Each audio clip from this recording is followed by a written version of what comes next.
শৈবালবাবুর একটু বেশি বয়সে বিয়ে, সেই জন্যই বোধহয় জয়ার ছেলে মানুষগুলোকে একটু প্রশ্রয়ের দৃষ্টিতেই দেখেন তিনি।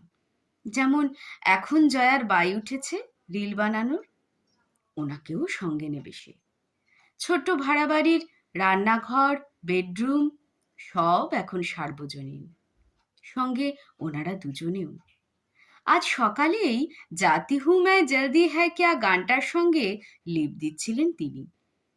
জয়ার পরনে বাড়িতে পরার নাইটি, তিনি অফিস যাওয়ার হাফ শার্টে। মজাও লাগে, বিশেষ করে রাতে বাড়িতে ফিরে যখন জয়া চোখ গোল গোল করে বলে, দেখো কত লোক দেখেছে। উনি হাঁ হয়ে যান, তারপর ভালোও লাগে, এত লোক দেখে ওনাদের। গত 3 মাস ধরে চলছে এই খেলা। বাসে বসে সকালের রিলটার কথা ভেবে হাসি আসছিল ওনার, কত রিচ হবে। তখনই দেখলেন পাশের সিটে বসে দুটো ছেলে দেখছে জাতি হু मैं। ছোকরা ছেলে, কানে দুল, মাথায় হলুদ চুল। একটি ছেলে কেমন নোংরা ইঙ্গিতে পাশের ছেলেটির দিকে তাকিয়ে বলল, বৌদি কিন্তু।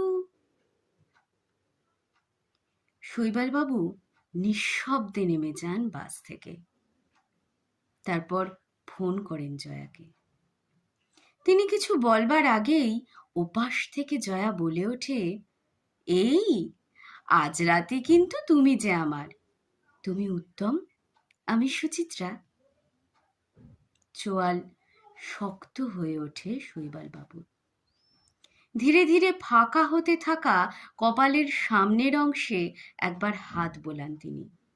তারপর ফিসফিস করে বলেন, আমার জয়া সুচিত্রা সেনের থেকেও বেশি সুন্দর। সিগন্যাল সবুজ হতে ধীরে ধীরে বাসটা মিলিয়ে যেতে থাকে চোখের আড়ালে।